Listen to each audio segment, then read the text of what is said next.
Hello and welcome to the History of the X-Files. Omega Ordain coming at you with the brief history of Walter Skinner. And here we go. Walter Skinner is an assistant director in the Federal Bureau of Investigation and a former Marine in the United States Marine Corps, assigned to the FBI in the mid-1980s to 2008. One of the sections under his jurisdictions was the X-Files unit, which focused on cases involving paranormal activity and unexplained phenomena. On his 18th birthday, Walter Skinner enlisted in the U.S. Marine Corps, out of blind faith, believing it was the right thing to do. He went to Vietnam to fight in the war, while still aged 18.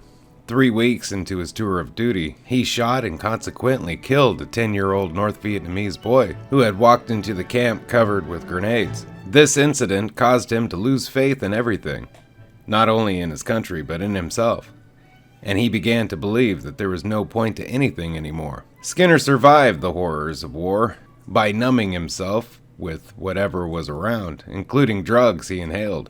He saw a lot of things during the war, none of which he gave credence due to his drug taking. Years later, he recalled that he had been no choir boy, and that he got through the experience of war like most 18-year-olds. Skinner did hold the hands of fallen soldiers, though, including the bodies that seemed like they had essentially been turned inside out, and he told them that they was going to be okay. In 2002, he recalled that he had always thought that talking to the soldiers was like praying.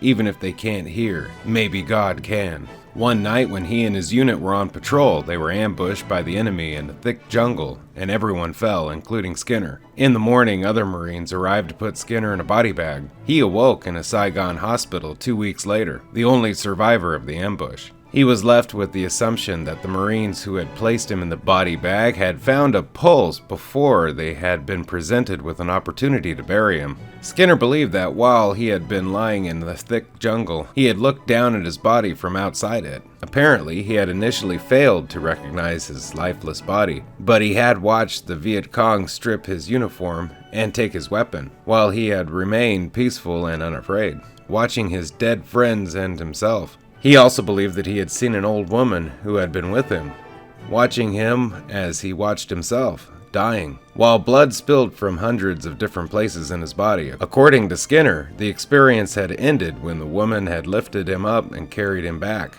away from the light. He did not believe that the event had been a near-death experience, as he was convinced that he had actually been dying, and initially tried to dismiss the woman as another hallucination, but ultimately couldn't. Skinner began a romantic relationship with a woman named Sharon, whom he married in 1979, and the couple remained married for the next 17 years. FBI career. Skinner joined the FBI sometime before 1986. On at least one occasion in that year, he and one or more of the organizational members talked about the exceptionally talented Fox Mulder, who was in the FBI Academy at the time. Skinner ultimately became an assistant director within the FBI and was appointed to an office in Washington, D.C.'s J. Edgar Hoover FBI building, the FBI headquarters. In early 1994, Skinner called Special Agent Dana Scully into a meeting which the cigarette smoking man also attended. Skinner revealed that he and the cigarette smoking man had reviewed Scully's reports, but had been displeased by the orthodox investigation methods which Mulder, and now her FBI partner, and she herself had been using to research the X-Files. Even though Skinner accepted Scully's claim that an atypical method ensured high success rates on cases the agents investigated, he instructed her to increase the frequency of her reports to ensure that the work on the X-Files was conducted in a conventional manner. After the X-Files closed, A.D. Skinner continued to supervise Mulder after the closure of the X-Files in 1994. While Mulder was assigned to general assignment duties, Skinner initially oversaw Mulder's progress on a wiretapping detail and made an effort to locate Mulder shortly after he disappeared from his assignment one morning, by questioning Scully, who did not know where Mulder was. Following Mulder's return from Puerto Rico, Skinner again met with him and the cigarette smoking man in the assistant director's office. Skinner seemed angered that the evidence collected due to Mulder's wiretapping assignment had been lost due to Mulder's absence, and warned that disciplinary action would consequently be taken. After learning that the cigarette smoking man had continually conducted surveillance on Mulder, however, Skinner ordered both the cigarette smoking man to leave his office and instructed Mulder to return to his wiretapping assignment. Both of Skinner's associates complied with his instructions. Continuation of the X-Files. Over time, Skinner proved his loyalty to Mulder and Scully, as well as their work. He first demonstrated this by going against the cigarette smoking man and trying to use a digital tape Mulder had received from the Thinker as leverage to get Mulder and Scully reinstated. He even promised that if they don't honor the deal, he would risk his life by going state's evidence and testifying against them. Unfortunately, Krychek beat up Skinner and stole the tape. However, Skinner pulled a masterstroke and told the cigarette smoking man that Albert Holstein had memorized everything on the tape and, in the ancient oral tradition of his people, had shared it with 20 other men. If anything happened to Mulder or Scully, he was prepared to recite everything in the files. Unless CSM wanted to kill every Navajo living in 4 states, he must reinstate Mulder and Scully. There were times when Skinner was unable to help Mulder. When Mulder was investigating the case of the alien autopsy in Allentown, Skinner told him that he was on his own. He also warned him that the case was bigger than either of them or the FBI, and that Mulder should exploit any other resources he had. However, Skinner always had Mulder's safety at heart. When Mulder became too involved in a case involving gargoyles that John Mostow claimed had possessed him, Skinner told Scully he was as concerned as she about Mulder's increasingly erratic behavior. Later career.